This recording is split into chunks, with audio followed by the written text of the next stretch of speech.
It's time now for the best high school sports action from the WBCB Sports Network. Catch the best games from Bucks and Mercer County at WBCBsports.com and our Facebook page. Your home for high school sports is right here at WBCB 1490.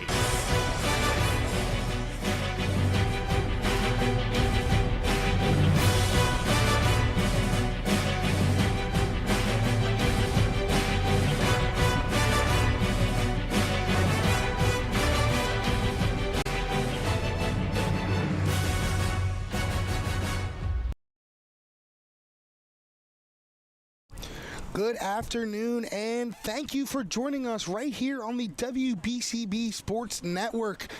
Thank you to all of our sponsors for making today possible. Thank you to the New Jersey Education Association, Haldeman Ford Subaru, the Mercer County Prosecutor's Office, Capital Health System, the Revere Restaurante, Trenton Thunder, Team Toyota, the Alumni Baseball Camp, the Hyundai of Trenton, Italian People's Bakery, and the Trentonian. Thank you to all of our sponsors. Without you, we would not be able to make this game or this whole season possible. Thank you to the crew today for coming out and joining me.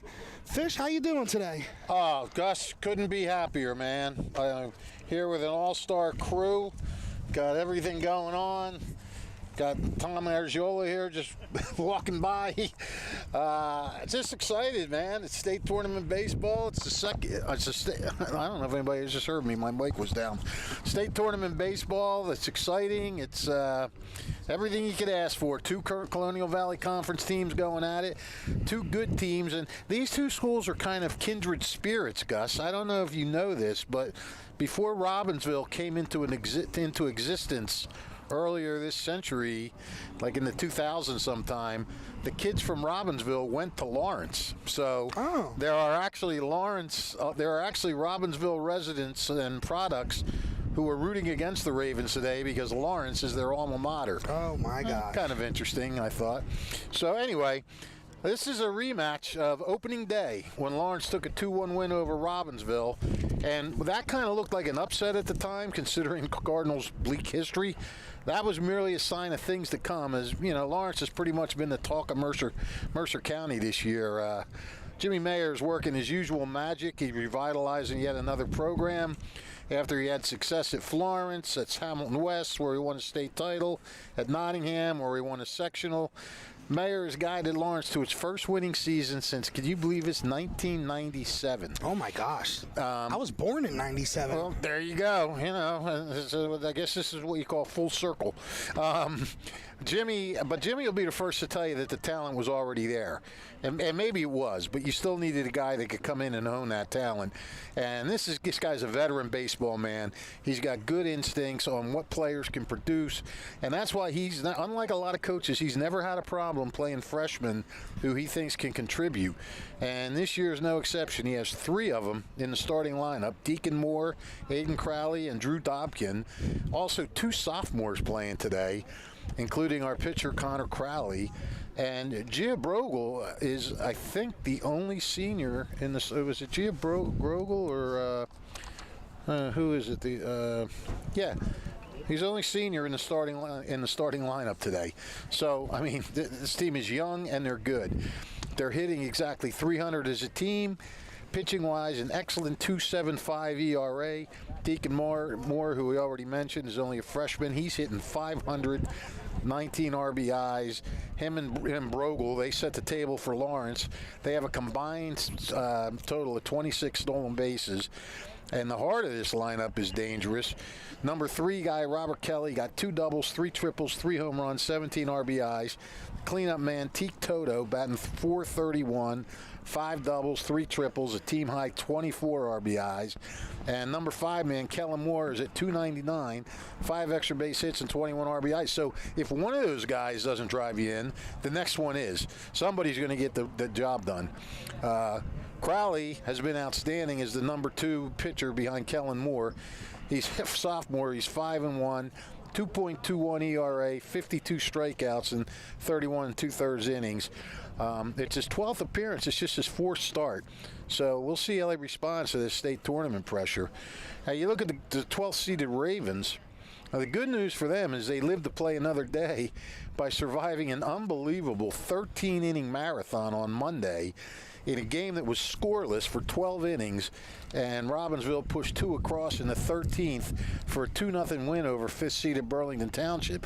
The bad news is Robbinsville Ravens were really forced to use their top 2 pitchers. Their 2 of their top 3 pitchers, Christian Yu, Luke Billings, were both maxed out. Yu threw 98 pitches in 6 innings. Billings 109 in 6 2/3. So, Robbinsville today is going to go with their number 2 man, who is, Brody Patterson. Mm-hmm. And Brody, he's been solid too this year. 2.97 ERA. He's got 41 strikeouts in 35 1/3 innings pitched. Only walked. Oh no, I'm looking at the wrong line. No, he's still got a great walk to strikeout ratio. He's only walked 9 batters in 35 innings. That's pretty good. And he's allowed 33 hits. So Patterson's solid. He pitched against Lawrence opening day. So the Cardinals are familiar with him. He's familiar with them. So we'll see what happens. Ravens, look, this Ravens team has a lot of talent. It's just had trouble putting it together, any kind of consistency this year. It's had a 4-game win streak, 4-game losing streak, and a bunch of alternating wins and losses sprinkled in. I mean, now they've won 2 straight after they lost 2 straight. So, if there's ever a time to get hot, this is it. And Robbinsville has the potential to do it. They're hitting .382 as a team. They got a 3.26 ERA. That's very respectable. Brody Patterson, the pitcher, is hitting .411 with 9 extra base hits and 28 RBIs. Yu's just been outstanding on the mound and at the plate. .482 with 13 RBIs, 23 runs scored. Dylan Carmignani, .375, 14 RBIs. And 2 sophomores, Chris Naprokowski and Noah Schwartz, both around .310. So it's a dangerous lineup. Now, the seedings favor Lawrence, but we've seen in this tournament, especially in baseball, that seeds are pretty worthless in predicting who's going to win these games. I mean, who's going to win this one? You just got to stay with us and find out, pal. You're not wrong, Fish, and especially you look at the first round. You look at Robbinsville, the 12 seed, beating Burlington Township, a 5 seed. So I always say when playoffs comes around, postseason ball comes around, you can just throw the records, the seeding out the window. It's whoever's playing the best ball, the hottest ball, and it's about tuning those things up a little bit. And postseason times comes around, and it's that time to do that. Well, part of it is whoever's playing the best ball. The other part is who's standing out there on the mound. Yes. Because you can have, that's why this tournament, more than so many others, are just littered with upsets, because you can have a 500 team that's 9-9. They could have a pitcher that's 6-0. So you run across that 6-0 pitcher, and a good chance you're going down. So you gotta, if you have one good pitcher, you're gonna shake things up a little bit in this tournament. If you have 2, then you're probably not a low seed. But we've seen a lot of really low seeds beat some high seeds.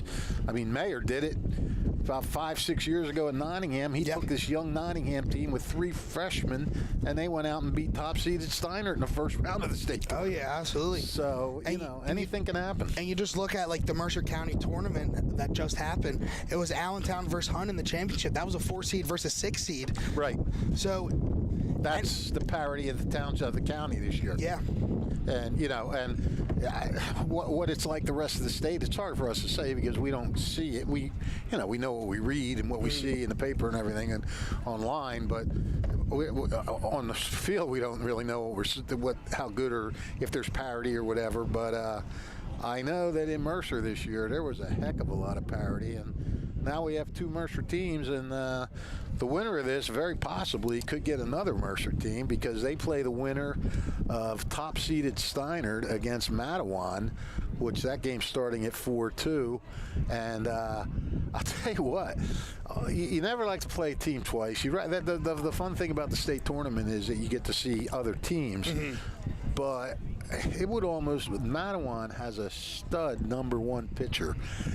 And I don't, I almost wonder if Lawrence might want to play Steiner instead of Matawan, just because, like we said, you get that tough number 1, and you could be in big trouble when you're going against it. So, we'll see. We got, first of all, Yeah, I say Lawrence, but Lawrence or Robbinsville would probably rather play Steiner, even though it would be them playing again, just because Madawan's got that tough pitcher. But, that's neither here nor there. One team has to win here today, and then you see what happens with that other game, and you take it one at a time. Yeah, and we are expecting a good one here today, especially since both these teams, they versed each other in opening day, and it was 2-1. It was a close battle. Yeah. You look at these teams, Robbinsville coming into this game, 13-11 overall, 8-6 in the CVC, and 3-3 in their division, the Valley. Then you look at Lawrence, they're coming at 19-6. Great season by Lawrence. The Cardinals 12-1 overall in the CVC and 6-0 in the Valley. So taking care of their division, finishing at the top there. So you come into this game and, like I like to say, Fish, just throw the records out, the seeds out. What's happened in the past, you got to take care of business here and now. And cross-county rivals, this is gonna be a hard-fought battle. Yeah, they know it. They're all familiar with each other. They all know each other from playing through the years. At least the veterans. I mean, there's so many young kids in this game too that it's a new experience for a lot of them. And I tried to find out and I couldn't, and Jimmy Mayer couldn't find out either, when the last time was that Lawrence actually won a state playoff game. It might have been just a while ago, but I don't know. It has been a long time, I think. And like I said, the first winning season, 26 years. So, and they've had talent over the years. They just haven't found the right guy to make it mesh. And it's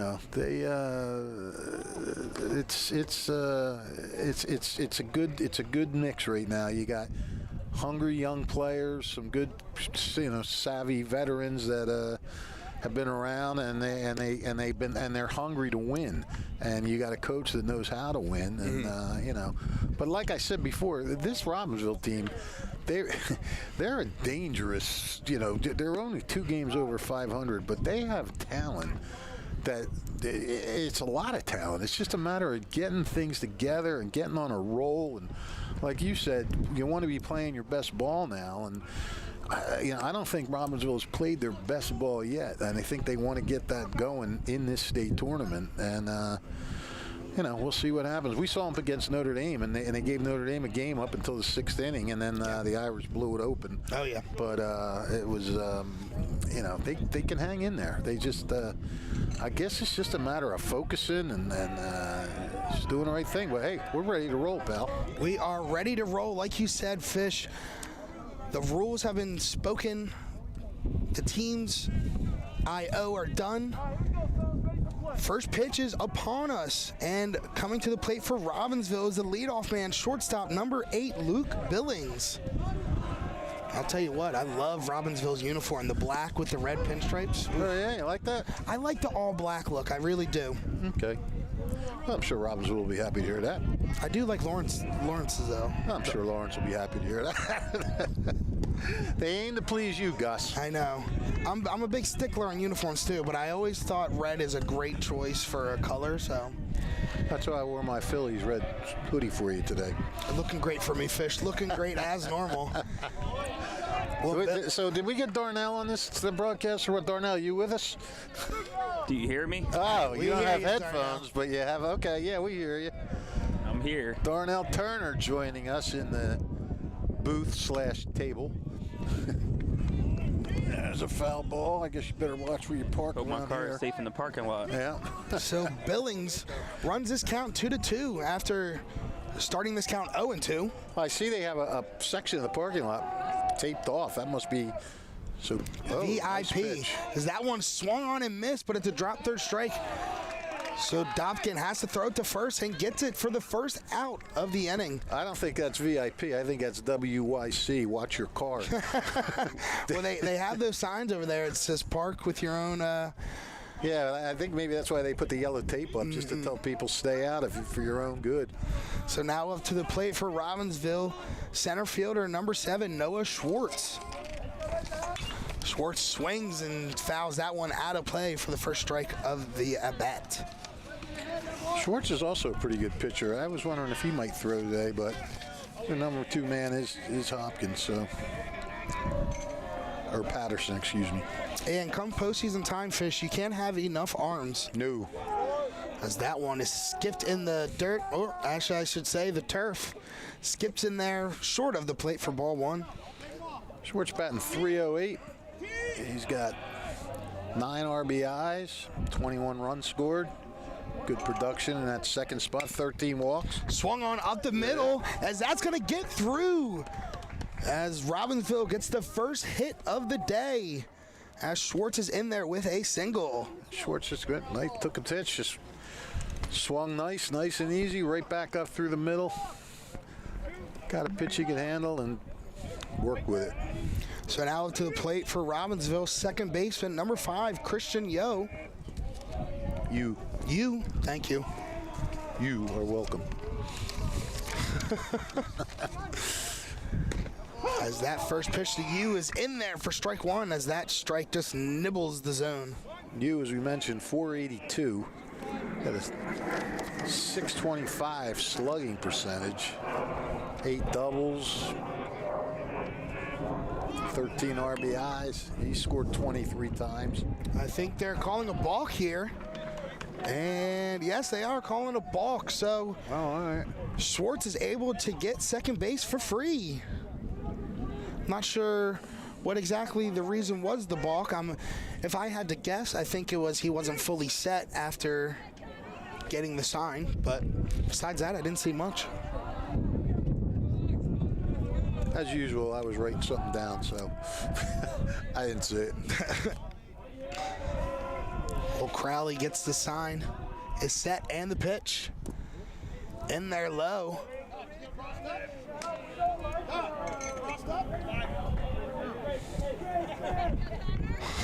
Coach Mayer asking if he got crossed up there. Looked like it was I think that was a fastball, but he dropped down like it was a curveball. Classic catcher's mistake. Were you a catcher, Gus? I was a catcher. Ah, okay. As that ball swung on through the hole left side. Schwartz is going to stop at third. But you getting another hit for Robbinsville, as Robbinsville has the corners. Well, this could be a big early momentum lift for the Ravens if they can jump out ahead here in the first inning. We're going to have a conference at the mound with Jimmy Mayer and young Crowley. Probably going out there just to relax him a little bit, just talking through. Maybe he's seen something, you Yeah. know, getting his pitches up a little bit where they can see him. Yep. Maybe talking about a little defensive positioning, what's going to happen here if possibly you takes off for second. Yeah, right. Do you throw to second or do you cut it off? Cut it off. Try to if he goes home, do you cut it off, go home, or try to snap back to third? There's a lot of different things that can happen here. Well, now up to the plate for Robbinsville is number 24, the pitcher, Brody Patterson.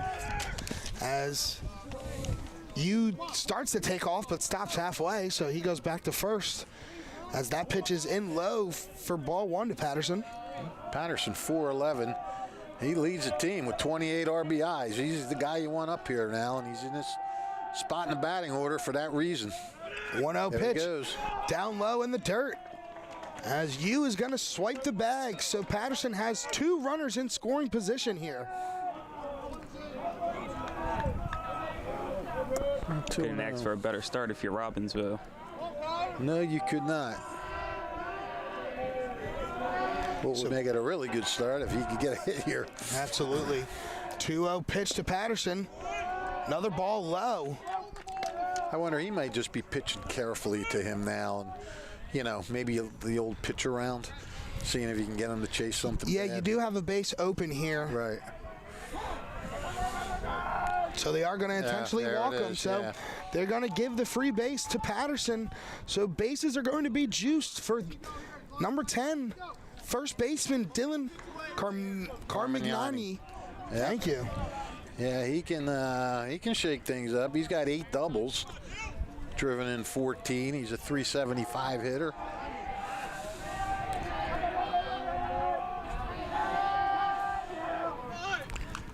Oh. 2. As he shows bunt and is trying to play a little small ball here. I think they were trying to squeeze him home. Interesting. Yeah, Robbinsville, I guess, feeling that runs are going to come at a premium today, so try to get them as you can. Well, that shows a lot of faith in your starting pitcher if you're going to play for the one run, the base is loaded. Yeah, especially to let your number 5 hole hitter try to lay down a bunt here. Usually that's a big spot for a big bat. Yes. So that 0-1 count. The pitch is in there for strike 2. Well, so Carmignana now behind in the plate and the bat, 0-2. Yeah, Crowley has now put the pressures on squarely on the batter's shoulders. 0-2 count and the payoff pitch. Off-speed pitch, just fouled it off. Out of play to left side. Adam reaching for that one. Yeah, but that's a great job by Carmignana to just battle here and try to stay alive, to try to get a pitch that you can drive in the gap possibly. Yep. Well, full count, or excuse me, bases are full. 1 out. The 0-2 pitch. Off-speed pitch in the dirt and away. So good eye there. And good block by Dobkin to keep that ball in front of him. Yeah, and that's one thing intriguing by me as, like I said, a former catcher, how the balls are going to skip in this new turf and everything, if it's going to be like a dirt or if it's going to have like more bounce and stuff like that. Yeah, you're right. I mean, this is the only turf field that I've done a game at. Certainly for high school. I don't see it much. As that pitch high and outside, so the count runs 2s. He's really got to come in with this one. He does not want to go to a full count. Then the pressure shifts all the way back at him. Him being Crowley. 2-2 count and the pitch. Just a bit outside. That looked good. Yeah, I heard a few derogatory laughs from the Lawrence dugout on that one. Like, whoa. Especially in a 2-strike count. I don't know how you lay off that. Yeah. I'm not saying it was a strike, but it was. But it was close. It was close enough. Yeah. It was close enough that it could have went either way. Yeah. Whatever call you would have made there, the other side would have gave you grief. Right. Yeah. Give grief for it. Yeah. It did look a tad outside. So the count is full. Full bases. And the payoff pitch is low. So Lawrence walks in a run. Well, that's disheartening if you're Lawrence, and it's really uplifting if you're Robbinsville. You go ahead 0-2 on the guy, and then you end up walking him. Lawrenceville, great at bat by Carmignani. He hung in there with 2 strikes on him, and really worked the walk. So now up to the plate, left fielder number 11, Grayson Hopkins. Hopkins in the same situation as Carmignani. Bases loaded and 1 out. Yeah, I mean, it's like they say, you got the train rolling now. And they already got 1 in. Let's see if they can try to make this number crooked. As that first pitch from Crowley swung on and big cut and missed. Yeah, Hopkins is scuffled this year. He's batting under 200. Be a great time for him to bust out a little bit. There's no better time to Interestingly, though, he's got 10 hits. He's got 12 RBIs. So he hits in a clutch, and look. As that one's going to drop in no man's land, as 1 run's going to score, as 2 runs are going to score. Carmignani goes to third as that ball just flared off the inside of the bat, put in no man's land between second, first, and right fielder. And 2 runs are going to score there, Fish. Oh, my goodness. Absolutely. It was an inside pitch. He just fought it off, sort of muscled it out, like you said, into no man's land. And now suddenly he's got, on 11 hits, he's got 14 RBIs. Yeah, and at first I thought that was just going to go foul. And that just, I don't know if maybe the wind or I just have a bad angle, but that stayed fair as the runner takes off. As they caught the runner stealing. Wow. Great throw by Dobkin. Great throw by Dobkin. So that is the 2nd out of the inning, as that first pitch was a ball to right fielder number 16, Matt Boss. I mean, that's kind of a lift for Lawrence. I mean, you still got a guy on third with less than 2 outs where a fly ball can get him in. Now there's 2 outs, and you got to get a hit or a wild pitch to get him in. Just really impressed, though, with Robbinsville's approach, the way they've come out in this first inning. Yeah, very, very aggressive here in this first inning as that off-speed pitch swung on and fouled. And this is why you guys were talking earlier about throwing out the stats and the rankings and everything in the regular season coming into this game, because as you see in this first inning, nothing we've seen in the regular season matters. Yeah, and especially with, I mean, Crowley had a really 1-2 count, hit to the left side, played by the third baseman. And it's a great scoop over there by Crowley, as that is the third out of the inning.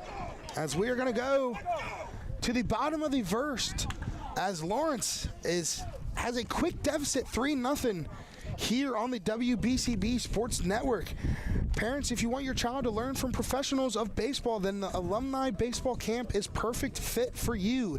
Headed by Hun baseball coach Dom Maffiletto and a staff of knowledgeable Hun baseball alumni and friends, and held on a beautiful campus at Hun School.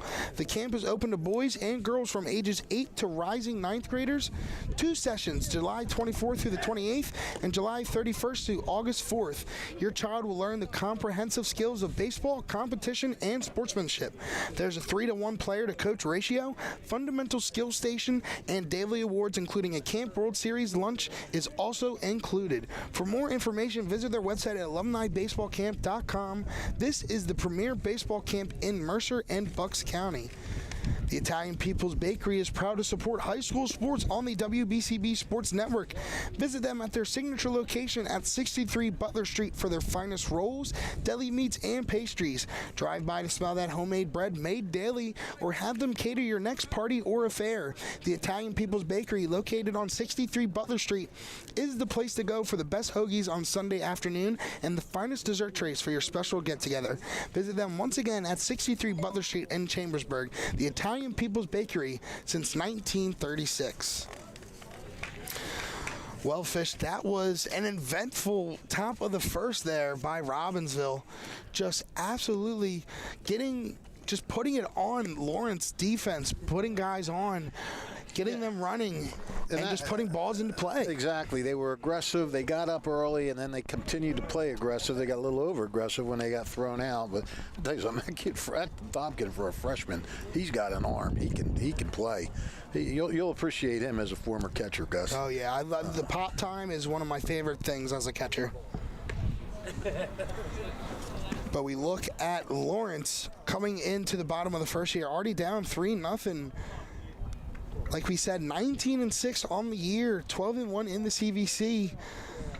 But not the start they want defensively and pitching-wise by Crowley, who gets the first out, but then gives back-to-back singles and then walks the bases loaded. And then another walk. That killed him, too. Yeah. But able to get out of it after that caught stealing.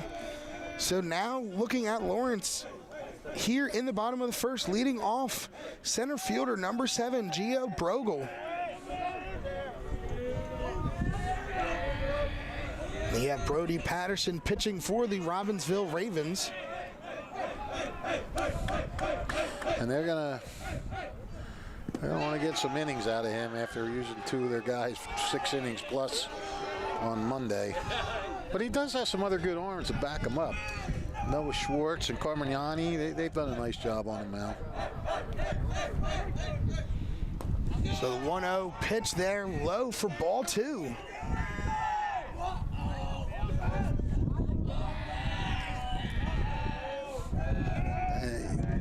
I mean, when you come in here and you're the lower seed and you can, come in and put a 3 spot up right on the top of the first, that's got to do a lot for your confidence and everything else. So that pitch out of the zone for ball 3. As Patterson gets the first strike of the day for himself.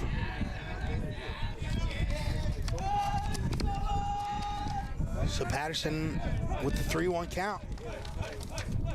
And time is called by Brogel at the plate.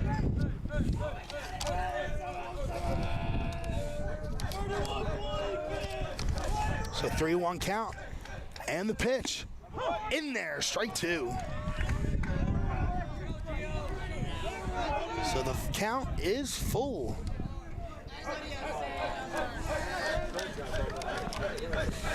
Patterson with the payoff pitch. Low in the turf for ball 4. So a leadoff walk here by Lawrence. Well, Gus, you know as well as I do, when you got a 3-spot in the top of the 3rd, the last thing you want to do is walk that leadoff at her in the bottom of the inning. Right, Darnell? Yeah, you don't want to let them start heating up. You got out to a really good start in the top of the 1st. You don't want to just give it all away as soon as you can. Exactly. You want that shutdown inning. It's become so famous over the past several years. Get that shutdown inning. So that pitch swung on and fouled out of play by left fielder number 15, Deacon Moore.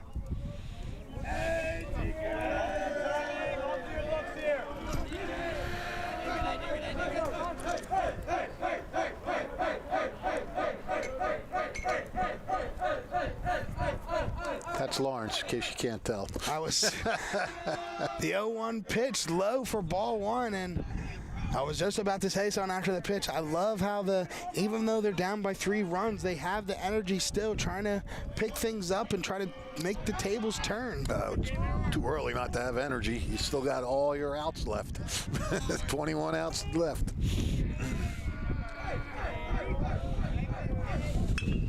So that pitch swung on up the middle. 6, 4, 3. He stayed on the bag. What a beautiful pick there by Carmignana. Absolutely. Holy cow. I thought he was going to take it himself at first. I thought that Billings was just going to go over, step on the bag, and throw it. But he flipped to you, who made the turn, and it bounced. And so it looks like, I guess they're saying maybe he was off the bag here. Oh, okay. So they're going to call him safe at first. So it's only a 6-4. Okay. I couldn't tell. Darnell, could you see from where you're at? I couldn't get a good angle. Yeah. Either way, what a great scoop, digging it out by Carmignani, who's can't be used to playing on a turf field like this. Or, of course, I don't know what these kids play on in travel ball and everything else. They could play on these turf fields a lot, for all I know. So that is a strike to shortstop number 6, Rob Kelly.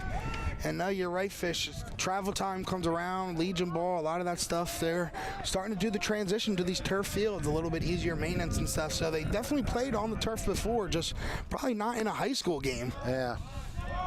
As that pitch outside for ball 1.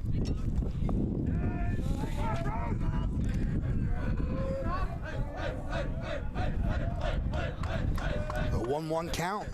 And the pitch off speed, low in the dirt. So a hitter's count for Rob Kelly as it is 2-1. I wonder if Jimmy Mayer has a little soft spot for this kid. He played on Steinert's 78 state champs with a guy named Bob Kelly. Maybe it reminds him? Maybe. Bob Kelly just passed away a year and a half ago. Great, great guy. We miss him, but yeah, same name. See if his spirit lives on in Robbie Kelly here. 3-1 count, and that ball is low. So another walk here by Patterson. So now coming up to the plate, right fielder number 10, Teak Toto.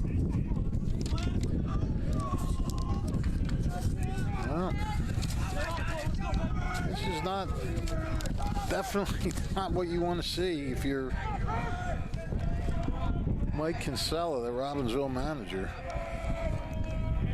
Toto leads them in RBIs with 24. First pitch off speed from Patterson for strike number 1.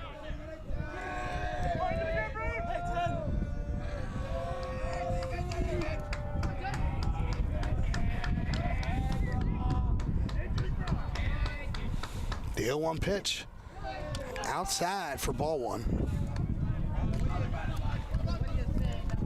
And I'm intrigued since it's like an all-purpose, I would say, like field here. There's multiple sports. The only left field is only 303, which I feel like is a little bit shorter for a normal high school field. Yeah, I think you're right. Yeah, because right field is 330. So definitely beneficiary is the right-handed hitters. It's like one of those old-time ballparks back in the 40s and 50s, the different dimensions all over. Oh my gosh! One place would be like 290, and the other would be like 420. That pitch in there, strike 2. Yeah, just like Fenway Fish.